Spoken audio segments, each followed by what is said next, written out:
to inform everybody that I came from Samar, sa Katbandugan. I visited the military camp. Nandoon yung 8th Infantry Division.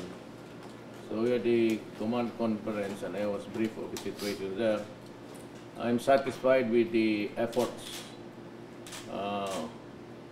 yung sa ating Philippine Army to control crime and to see to it that the law and order is there, present, to protect the people.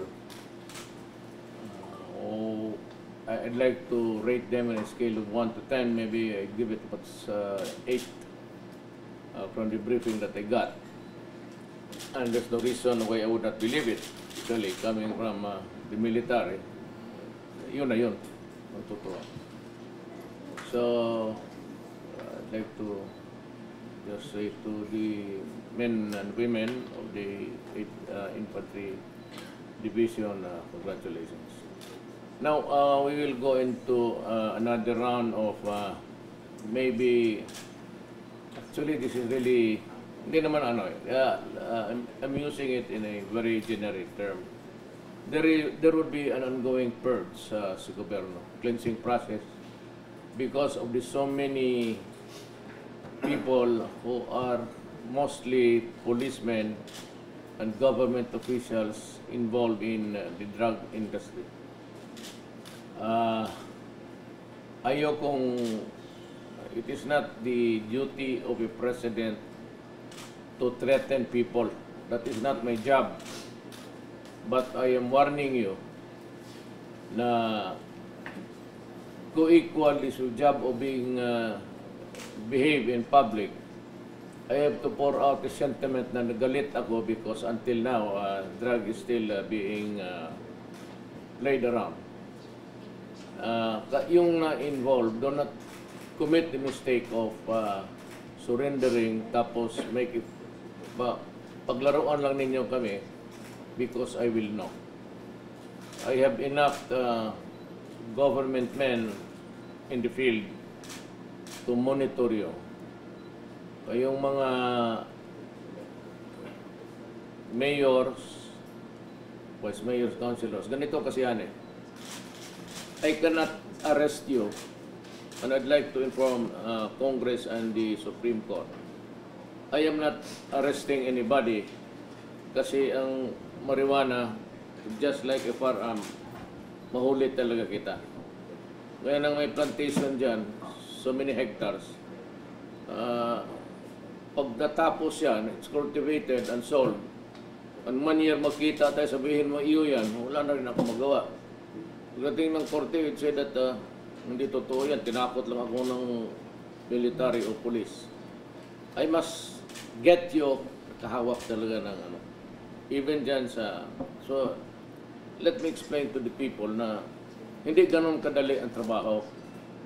Kasi pag hindi yan nahuli sa akto, it's an instant crime, just like a barrel. Kailangan mahuli ka na may barrel. Pag hindi, sabihin mo 1 month after na nagdadala ka ng barrel dito sa Davao, wala rin. And that's what's happening sa Drunga. Wala kayong na-surrender o hindi kayo nahuli.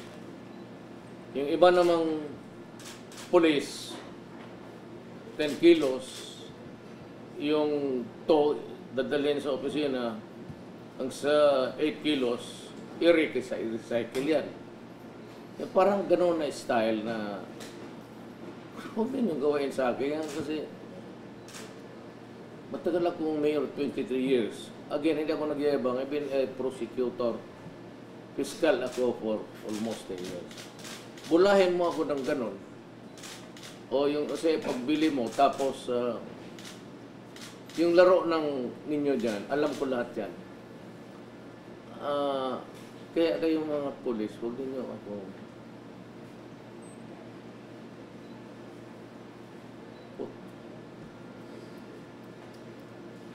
Stop it and report to Bato. Gusto nyo mabuhay? Ako gusto ko rin mabuhay. Kayo may pamilya, ako may pamilya. Hindi tayo pwede Mamili kayo. Ito yung mga local officials. So we have 600,000 Filipinos na inutil. Kayo ang may kagawa niyan. Ang ginawa ninyo sa bayan niya, ang mga pulis, putang ina ninyo. Soldado kayo ng tao, pawis ng Pilipino yung buwis, ibayad sa inyo, tapos pagbili ninyo yung bayan ninyo. Yan ang mga tao na gusto kong patayin. Because it's reason, actually. Parang nilubog mo yung bayan ng Pilipinas. Sino mag-alaga nito ngayon, itong mga inutil na resulta ng drug? Sino ang mag-alaga? Sino magbigay ng medisina? At sino yung will provide the shelter for them? Because they are crazy already. Kaya ang gobyerno, ngayon, dagdagan pa ninyo ng another 100,000. Patayin ko na lang kayo. Wala akong pang anak ng... Huwag tayo magbulahan. Tawagin ninyo yung human rights ng United Nations na yan. Patulungan nyo sila dito. So, it can build us the buildings to house the already idiots. At yung rehabilitate pa, may pera sila. Ang Pilipinas, wala sa, walang budget yan. Nobody could project that ganito pala kasama ang after the election. Sa Davao, alam ko, kaya ako, did everything that was humanly possible to control crime. It was not until after I became your president na nakita natin na ganong kalawag by the hundreds of thousands. And that is a very serious problem, both on the resources. It's not a matter of crime, it's a matter of health. Kasi pag tapos ng arestuhin ko yan, I have to rehabilitate. Yung hindi na talaga, I have to provide asylums for the insane. We have to go back to what happened sa history ng Pilipinas. Now, we provided a colony ng itong leper. Yung mga sangla sa Bisaya, o anong tawag niya sa Tagalog? Kitong. They were housed in Palawan. Yung leper colony. Itong mga tao, nabasag na talagang utak because ang kanilang utak ay nag-shrink, lumiit. These are permanently mga handicap na yan. So ilagay ko ng mga asylum yan by the thousands, pagkainin mo. At, well, may mga depresyon na yan. Hindi lang ninyo ginawa sa kapwa-tao ninyo na sama. Kayong mga mayor, bitang ina kayo. Huwag ninyong ikat yan ha, kasi galit talaga. Tingnan mo ginawa ninyo sa bayan ninyo. Kayong mga pulis. I really don't need you alive. Totoo lang. Kaya mga pulis, hindi mo kailangan kayo buhay. Huwag ka mag-display ng arma. Ipalo kayo sa ulo mo. Do not ever threaten government. Yung hawak-hawak mo na baril yan,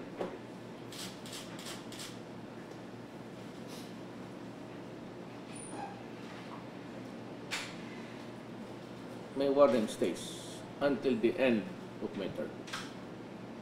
Dito mawala itong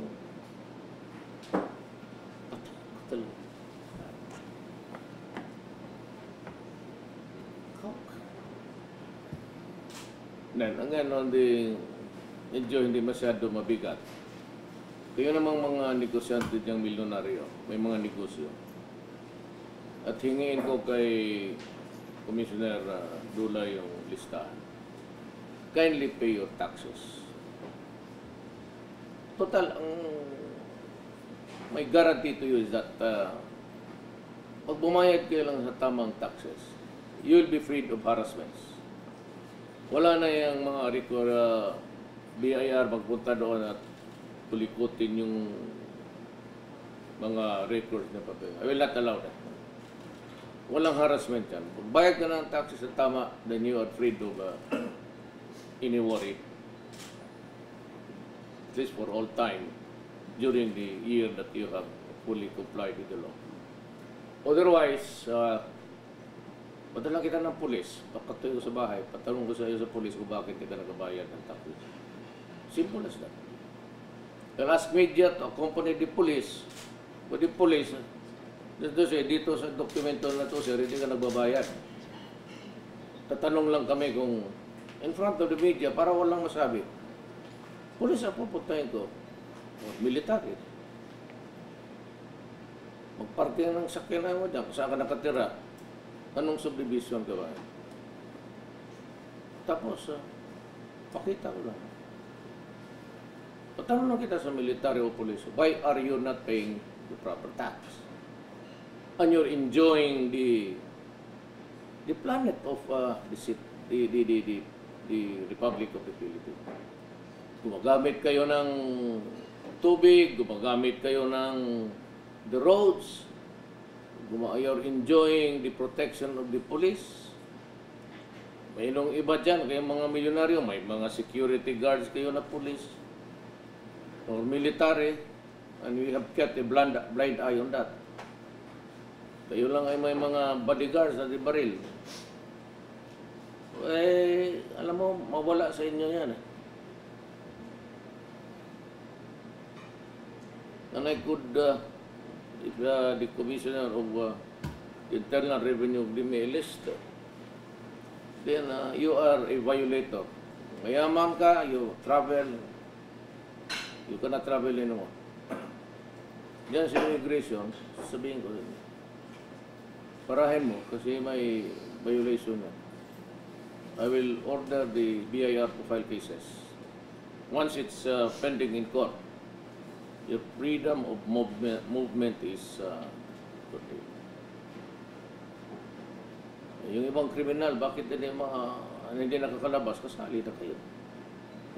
It's always a crime if you do not pay your taxes properly and correctly. Pero bayaran ninyo kung ano yung assessment. Sabi ko, wala na kayong problema. And I will never allow anybody also to disturb you. Ganon lang yan. Lalo nang ito mga drogista, kailangan ko ng pera sa ginawa nilang ano. Kung tulong kayo sa kampanya, mabuti pa. Kasi naghirap yung Pilipinas, marami akong billion yan. It will run into billions. Gawin kong mga nationwide building, it's barrack style. Inside military camps, but I will, you'll be inside the barbed wire.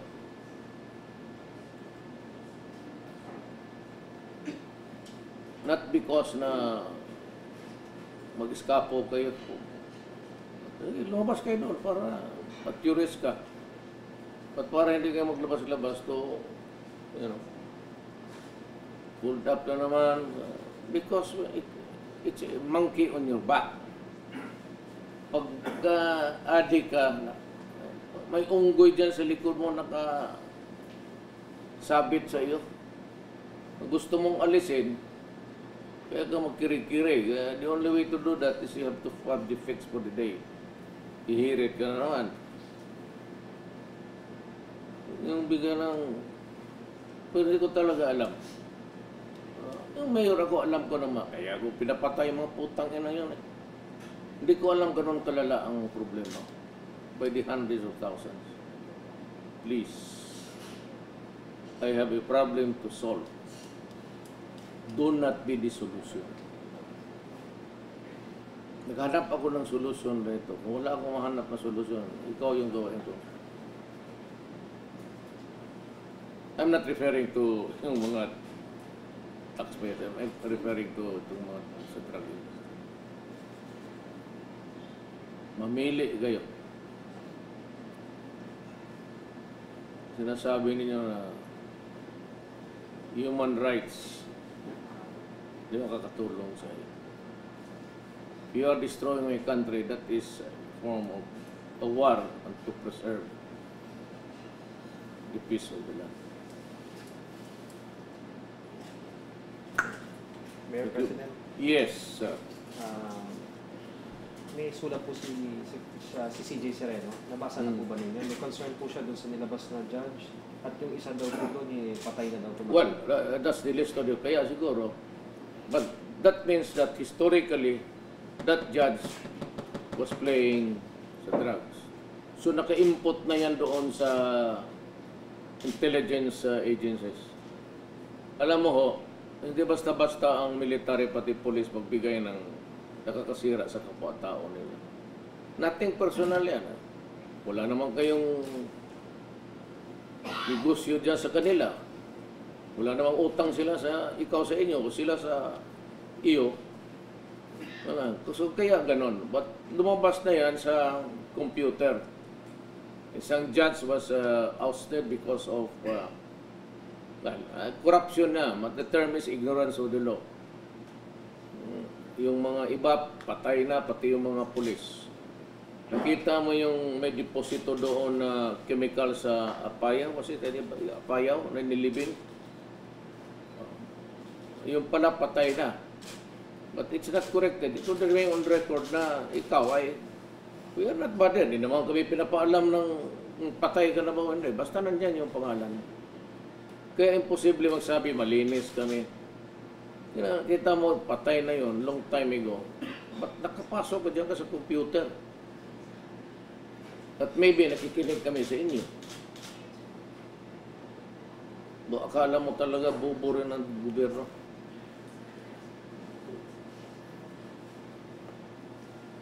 Kikita namin, baka naririnig namin, o baka kami bulahe. May isang bayan pa dito, hindi ko i-mention, na nagbibigay ng, yung mga tao ninyo dyan sa Pilipinas. I would not name the name, but sabi ninyo na i-higher technology, hindi nyo alam, nakukuha kayo. Hindi nga natin makuha kasi wala tayo niyan. Itong bayan na ito, tumutulong at galit rin sa droga. At pinapakita sa amin na yan.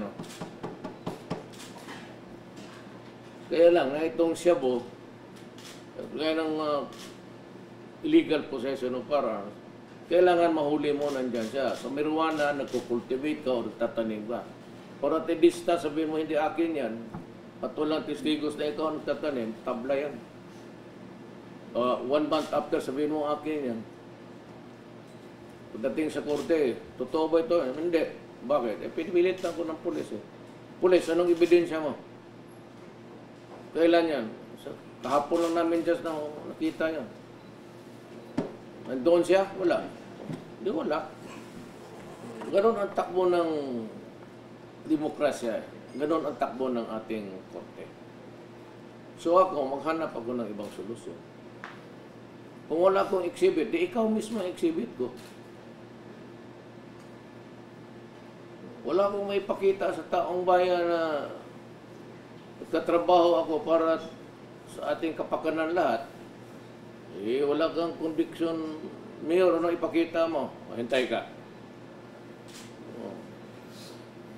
Kaya ko yung kinukuha ng punerarya. Yan ang exhibit ko.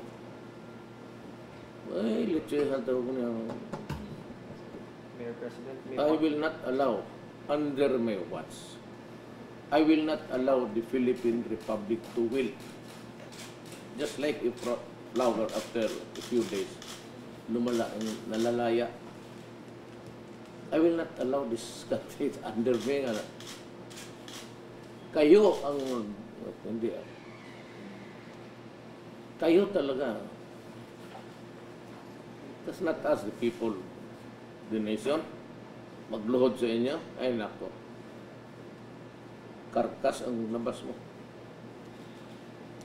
And all the orders na may atraso sa taong bayan. Whatever it is. Ako maraming atraso, hayaan mo ako. Presidente ako at sasagutin ko lahat yan. Trabaho ng pulis, military, Basta sabi ko, order ko, hulihin ninyo yung mga droga. At anong mangyari dyan along the way, akin yan. Huwag mo i-demanda yung mga sundalo. Hindi ako papayag. So yung sundalo, kaya dyan lang kayo sa kusina ninyo. Siguro ang bahala. Kayo ang nag-umpisa, hindi naman kami paghingian ng tubig. Lalat itong bata ko, dila ko basta. Mayor President, meron pa daw po bang part 2 yung listahan nyo? Message. Marami pa. Validation. Anong Kasi mga... pagdating sa akin, galing man sa intelligence community, collated yan yung ganon. So, titignan muna sa computer, ito noon pa.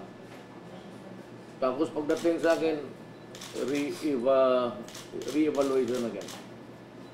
Kung meron akong tatanggalin na pangalan, ito ba, silipin ninyo ulit. So, ngayon, pag kontento na ako, yun na yun. Mga anong grupo naman po yun? Mga barangay captain po ba yun? O mga media? O saan po ba galing yung mga tao? Ang media noon, sandali ang media. Mga, sige, lista kayo dyan, mga, wala pa. Wala pa media. Ano po? Mga barangay captain po? Gano'n? Marami barangay captain pati police. Marami pa.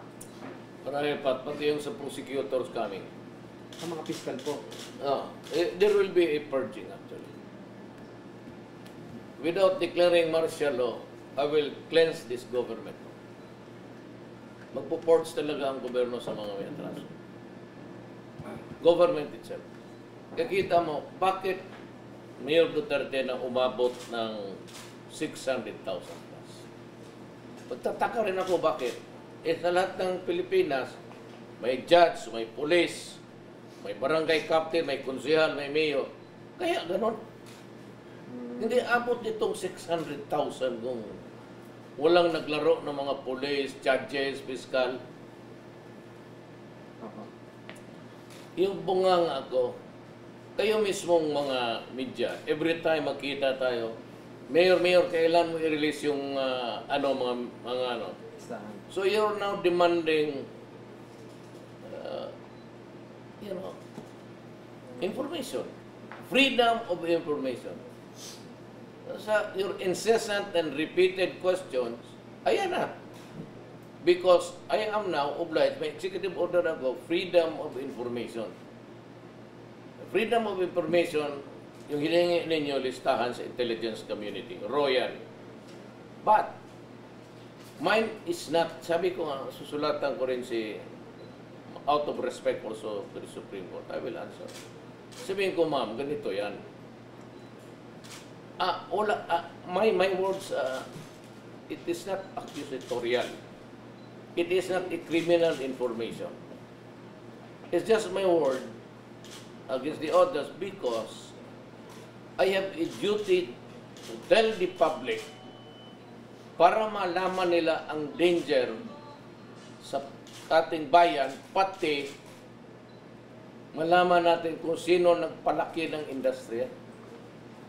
Otherwise, kung maghintay lang ako ng huli-huli araw-araw isa, tapos abogado, tapos mag-trial tayo, pagkapos ng trial convicted ka, mag-appeal ka, court of appeal sa Supreme Court, it would take 10 years for one individual. With 600,000 around, we are agreed that there is a crisis. How am I now supposed to meet the challenges of this crisis? Huli-hulihin ko yung isa. And with in the light of the executive that I signed, freedom of information. Naghihingi kayo ng information. Yan, binibigay ko na sa inyo. So, sinong may kasalanan? Ikaw, pati ako, pati media. Inuudyok ninyo ako. Ayan o. Mayor, kailan mo ilabas yung mga listahan ng mga mayor? That is freedom of information. Naghihingi kayo. It is raw intelligence, but in view of the problem, the seriousness and gravity of the problem, I have to tell you. And nobody can stop. Ayun lang. do not tell me what to do. How to run this country. Mayor, may nabanggit po si CJ Sereno na hindi naman sila umawak ng drug cases, yung mga judge. Base sa intel, ano po participation? Intervention. In what way po? Karami. Tawagan lang ng polis o sinong abogado dyan na ano. Doesn't reflect that harap-harapan niya. Intervention. Para maayos ang kaso. Hindi, alam mo, sabihin ko kay ma'am yan eh. Ma'am, hindi lalabas ang pangalan dyan ng political harassment. As early as 5 years ago, nandyan na yung pangalan na kaya nga, patay na eh. Hindi naman na-erase yan kasi yung intelligence community is not supplied with namatay na pala yung asawa mo dahil na cancer o na stroke. Death is a private affair of a family. It is not announced to the world except for the obituaries. It's found in newspaper. Or somebody would purposely inform government that itong idioto na ito, patay na. How many fiscals po ang tinitingnan ninyo? Wala pang dumating. They're preparing the list. Malaman mo man yan. Alam mo bakit? Preliminary investigation. Tignan mo lang yung cases na ano. Yung siguro 9 out of 10 dismissed. Di basahin ko yung resolution mo. Fiscal man ako. Tignan mo, bakit mo hindi ito pinay? Pagdating naman sa korte, ang judge naman ang nabibili. So, acquitted. So, tignan ko yung acquittals mo. Tapos basahin ko yung ebidensya. Matanong kita, why? Why is this like this? In front of kay ma'am, kay Supreme Court, tanongin kita. I will bring you to the Supreme Court and I will ask you to explain to us kay Ma'am Sereno, pati ako. Hindi madala ito ng investigasyon sa libo na kaso. Hard press even to complete a successful investigation for. So doon po pala sila sabi nga nila yung isda nahuhuli. Pattern. Oo. Pattern. Yung ponente nila makikita. Pareha yung mga polis na huli. Napalagay sa lagbo. Tapos bitawan, walang kaso. Ay baka i-resign mo yung computer mo, I hope that it's kasi pag nahuli ka, malinis, walang ano. Yung iba nire-recycle, yung iba talagang harap-harapan, hindi na lang. Ang iba naman malinis. Wala na sa droga, huli na sila ng huli, hingi na sila ng hingi. Ginawa ang polis, hulihin kita. Sir, sige. Wala siyang hinawakang droga, wala lahat. Ba't marami yan sa Manila? Kung sir, dito sa Davao, tanggalin ko yung. Wala ako dito sa Davao. Huwag kayong pumasok dyan kasi alam ninyo. Siguro, magsabi ko lang 6 na polis patay dito. Pumasok sa droga. Marami po na natuwa dun sa listahan nyo, pero marami din daw pong hinahanap sila mga pangalan, parang kulang daw po. Yung may tumatawag yung iba. Sabi no na, Mayor, bakit hindi kasali itong mayor namin, itong konsyal namin? Oh, do not worry. We will catch up. Oh. Pero hindi maniwala yan sa chismis-chismis, ha? Lalo yung surpang galing doon sa politika. Do not rely on that kind of scheme. Naturalmente, kung kalaban kita, lahat ng kasalanan sa mundo, pati yung pagkamatay ni Satanas, you are responsible. Pero kung wala pang eleksyon noon pa, nandiyan yung pangalan mo, lalo na yung mga politiko na sa droga ang nag-finance drug money. Or may drugista na nag-finance. So, wala namang away sa amin, sabihin niyo. Kasi either takot or biliw, kanilang, magkaibigan kami lahat. Tapos magpunta ka sa sabungan, maglarga ka, sige, magkano, Sagot ko, 1,000,000. Eh, akong presidente, wala nga kaming baski dogfight na lang doon. Aso na aso, hindi yung dogfight na hindi. Wala kaming pustahan doon na labanan ng iring o ano bang iring sa Tagalog? Pusa. Mr. President, Yes. ibang topic po yung kay Marcos. May mga bumabati gusto, bakit daw yung pinaprepare na libingan sa kanya sa role ng mga presidente? Because he was a president. Period. Because it says his presidents and soldiers. Sige lang tayo atake kay Marcos. This is not a brief for Marcos. You know, my mother, late mother, alam niyo yung taga Davao. She was one of the 4 only na maglakad sa daanon against Marcos. My mother was the one of the leaders na, alam niyo yan.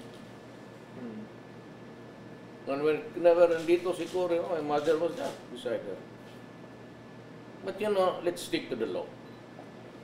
It's not because na may utang na loob ako ng mga Marcos.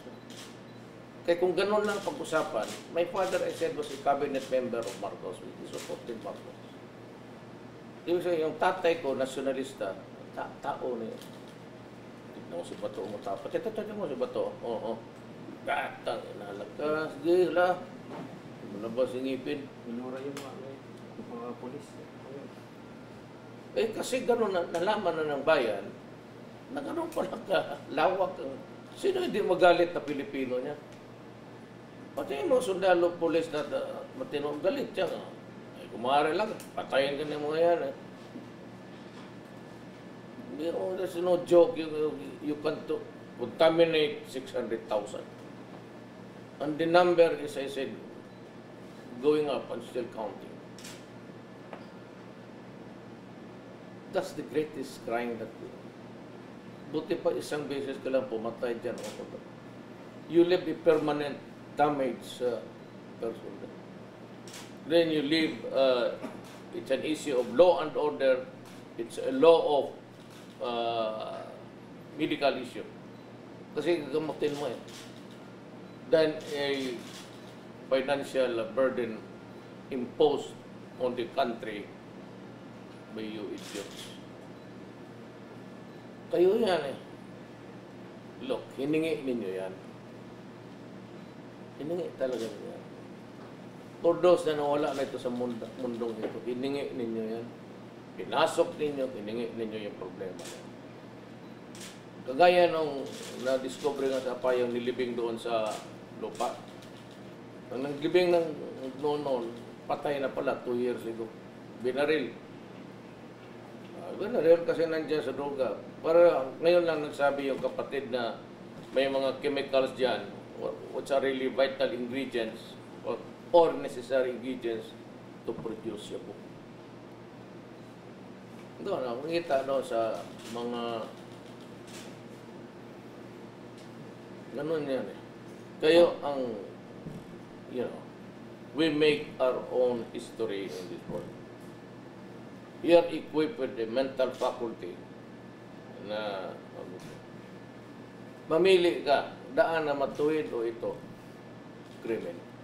Pagka pumasok ka dyan, do not blame Lord. Extrajudicial killing, hindi inosente yun. Ang mundo umiikot yan. Hindi yan para lang makinig sa iyo. Pagdaan mo dyan bukas na wala ka na, eternity ka. Kaya mahabol mo yung mapatay mo, hindi. Sabihin ninyo po na sundalo, iwan ka na dyan sa ikot ng mundo. Kami, fight muna tayo. I will not allow any policeman, any single military man who's just in the performance of his duty. Tulungin ninyo. I will not allow it. Mayor, nabanggit nyo, nung nasa send-off po kami sa Malacanang, nung mga taga-Olympics, naalala nyo po, nag-speech po kayo doon, ang sabi nyo, bibihira yung nabibigyan ng pagkakataon na mag-represent ng country and ng flag. Yes. may napanood po ako na interview kay Manalo. Heidelin. Yun daw po yung naging Yes. ano niya. Yun din daw po yung naging ano niya, drive niya para magpursige. Ano po masasabi niyo dun sa Well, pagdami niya? I'm happy that she had encouragement by my words. Because not everybody Filipino, we have 1,400,000 in this country. If you are selected to represent our country sa Olympics, in any of the Olympics being held yearly, but the fact that you are selected to represent, it's not in the winning. It is in your drive to strive to win. Pero yung manalo, siyempre mas extra happy tayong Pilipino. As the president of this country, I am overjoyed. Silver is silver, maski ano sabihin mo. So I would like to congratulate Ms. Diaz for the honor that she has given us as a country. And I'm praying that you would be successful in your many causes in life and in the Olympics to come. Okay ako dyan, ma'am. Live na ako sa iyo and I'd like to wait for you to receive you in the People's Palace called Malacanang. Wow. Salamat for the effort. Saludo po ako sa iyo.